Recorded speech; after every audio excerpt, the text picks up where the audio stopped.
Recording in progress.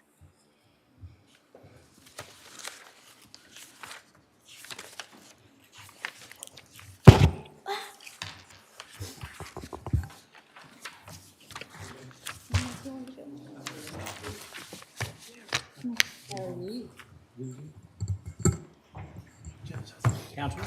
No, I had, How you doing? Nice to meet you, sir. Rick?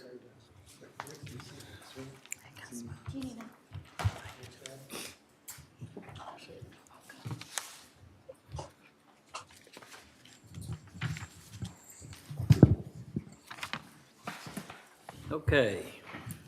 I have, my clock says 4:30. It's called a meeting to order. Today is Thursday, May 9th, May 19th, 2022 at 4:30 PM. Proof of posting, please. The agenda was posted on Friday, May 13th, 2022 at 4:00 PM. All right, thank you. All right, before we get started, because we're gonna have some new members here, let's everyone introduce themselves and who they represent or if they work with the transit deal, tell them that. So why don't y'all start over here? Okay, I'm Serena Stevenson. I'm the General Manager for Waco Transit System and the Transit Manager for McLennan County Rural Transit District. I'm Janice Lachina, and I am the Director of Finance for Waco Transit. Okay, Rick? Rick Wigworth, City of Hallsburg. Tommy Mushka, City of West. Scott Felton, McLennan County Judge. Jim Holmes, Waco City Councilman. Sharon Clark, Lacey Lakeview. Steve Ditchman, City of McGregor. Katrina George, City of Lorena. Niecy Payne, City of Lacey Lakeview. All right, and then anybody online? Yeah, Richard Moore. No, sorry. Go, Rick. That's okay. Richard Moore, Moody, Texas. All right, and then, Mike Dixon, attorney. Dustin Chapman, County Administrator. all right, thank you. All right, consideration or action on the following: approval of the minutes of the prior meeting. There is, the minutes are included, they were with your, emailed out, but also they're in hard copy in the package there. Is there any additions corrected or corrections to the minutes necessary? No. Okay, is there a motion to approve? So move. Second. Motion made second. Any other discussion? No other discussion. All in favor say aye. Aye. Opposed? Aye. Pass. All right, under B2, approval of Place 5 Director, Dustin? Yes, sir. And Judge, if it's okay, we can read in B2, approval of Place 5 Director, B3, approval of Place 7 Director, and B4, approval of Place 8 Director. And I'll kind of step through the process. Okay. Per the bylaws, we send out resolutions to the municipalities in each region seeking nominations. When those are returned, we then compile those and send out a ballot, which is then voted on by the cities. So for Place 5 Director position, I'll go through the votes cast. So for Katrina George from Lorena, she had 25 votes. Brittany McLean with Robinson had 22 votes, and Jason Lanier with Beverly Hills had 13 votes. So Katrina George will be the selection for the Place 5 Director. For Place 7, the results were Niecy Payne with 20 votes from Lacey Lakeview and Gary Moore from Belmead with 10 votes. So Niecy Payne is the selection. In Place 8 Director, the results were Steve Dushman with 23 votes from McGregor, Charles Turner from Hewitt with 22 votes, and David Mercer from Woodway with 15 votes. So Steve Dushman will be the selection for Place 8. Okay, thank you. All right, I've given each one of y'all a copy of the oath, and so I'm gonna make it real easy. I'm just gonna ask you to say your name one at a time, and then I'll read the balance of the oath, and you just, you'll say, I do, at the end of that. So I Niecy Payne, Katrina George. Stephen Ditchman. do solemnly swear and affirm that I will faithfully execute the duties of the office of board members of the Rural Transit District of McLennan County, Texas, of the state of Texas, and will do the best of my ability to preserve, protect, and defend the Constitution and laws of the United States and of this state, so help me God. I do. I do. All right, thank you. All right. Next is under C, under operations.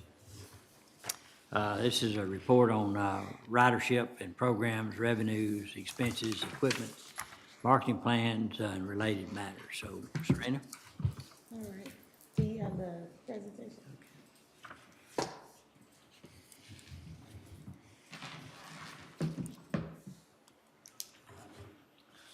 All right, the agenda, we're gonna discuss some presentations that we went out to discuss the district services over the last quarter. We'll discuss our driver shortage. We're gonna cover our total ridership, for a fiscal year comparison, as well as our rural demand response service from October to April. We're gonna talk about the rural commuter bus service, where we are based off of the fiscal year comparison, as well as we're gonna look at October through April. Then we'll go over our financials, and then if we have any questions, we can go over that. Next slide, please. Just so everybody knows, Waco Transit staff, we went out to West on April the 20th. We made a presentation to the Kiwanis Club of West, and thanks for the invite, Mayor. Yeah. And we presented information on McLennan County Rural Transit District Services and how we can directly connect them to West, to the surrounding communities. We also went out to Marlin on April the 27th, and we discussed the commuter services and advertising opportunities with the Rotary Club. So we want to continue to increase our presence in McLennan County, and we welcome many opportunities to discuss our district services. And we are still aggressively recruiting rural operators to assist with our service delivery. Next slide, please. So this is our total ridership for the fiscal year, which is a comparison from month to month. Our demand services are still below 2021 as far as demand services side goes, for the month of April. But when you compare it to our fiscal year, we're ahead of where our numbers were last year. And so if you go to the next slide, I want to be able to show you where we're at compared to last year. You'll see we have the legend at the bottom. It'll show you 2019, 2020, 2021, and 2022. And we all know that COVID impacted us in 20 and 21, and so we're making a slow comeback, but our numbers are looking really well. If you see, the first gray box is the demand response. So for the year from October to April, we are trending upwards. So we're feeling good about our services. Next slide, please. All right, and this is our commuter services. I know we have some new board members here, so I kind of want to explain that we provide a service that connects Waco to Riesel, Marlin, Chilton, Galinda, Robinson, and then we come back into Waco. And so, and we added some Saturday services so that those members in those communities could get to Waco. And so this is just the ridership for that service specifically. And you can see we have the legend at the bottom that compares that fiscal year by month, and based off of where we're at now, we are trending ahead of where we were in 2021, and we think that that's contributed to the fact that we've continued to be able to connect them on Saturdays and bring them into Waco when at times there was limited transportation options coming in from those smaller communities. And so, next slide, please. And here we are, fiscal year. I just want to help you understand, Route 10 is just a segment of the service that we provide from those counties, but we also provide a direct connect from, not the counties, the cities that we name. We also provide a direct connect into Sanderson Farms, and so we try to extrapolate those numbers out so you can see exactly which trips went from to Sanderson Farms for work connection, and then you could see the ones that we picked up in the cities and commuted into Waco. So that's what this slide discusses. Next slide, please. I'm gonna turn it over to Jana so she can kind of discuss some highlights with our financials. Since we do have new board members, I'll kind of give you an overview. We typically run off of grants that are formula funded, which is based on our ridership, like square miles and population. It's a big formula that TxDOT calculates for us on an annual basis. Because of COVID, we were awarded some CARES Act money that doesn't require local match to draw it down. So it's 100% federal, and that's what we've been operating on year to date this year. The financials that I handed out is from October 1st, 2021 through March 31st, 2022. This is through the end of the second quarter. As you see, the 5311 in the state, we haven't touched this year, and that's not typically how we run. Like, that's not normal. It's just because we have that CARES money at the moment. Our advertising revenues have exceeded both our budget and last year's year-end amount, which is pretty exciting for us. And then if you look it over, you'll see the admin and it's broken out by type of service. So admin, demand response, which is our regular rural services, and then like 5310 is our elderly and disabled. I'm not gonna go line by line, but we are on track to maintain and a little bit below our budget, which is pretty exciting, as long as fuel doesn't continue to, skyrocket. That's a big concern. We are submitting or presenting our budget for fiscal year 23 tomorrow to the city, so we'll know more from that. If y'all have any questions, like once you get a chance to look this over, I can provide my card and y'all can, I'll happy to answer any questions. It's a lot to take in. All right, any questions, anybody else? Serena, you have No, something? sir. No, sir. All right. Thank you. Is there a motion to accept that report for recording purposes? So moved. Have a motion, second? I'll second it. All right, any other discussion? No other discussion, all in favor say aye. Aye. Opposed? Pass. Let me go back, I didn't, under B2, B3, and B4, need a motion of the board to approve those new members to the court. So is there a motion to approve B2, B3, and B4? I'll make a motion. All right. Second. A motion second, any other discussion? No other discussion, all in favor say aye. Aye. Opposed? Pass. Okay, let's see, we did the financials, so under D1, approval and recording of engagement letter with JRBT for annual financial audit. It was completed and we reviewed their final letter and report. You should receive a copy by the next meeting. It hasn't been finalized and signed, so like I said, in the next meeting, you'll receive a full copy. They did not have any findings, which is pretty exciting because the more money you get, the more problems you have. But as soon as we have that available, we'll provide you with those copies. Yeah, I submitted the draft version where we approved it to Barbara. She'll be getting it to Nick. They'll sign it through legal, and then we'll provide a copy to your office, Judge Felton. Okay. All right, good. So is there a motion to approve that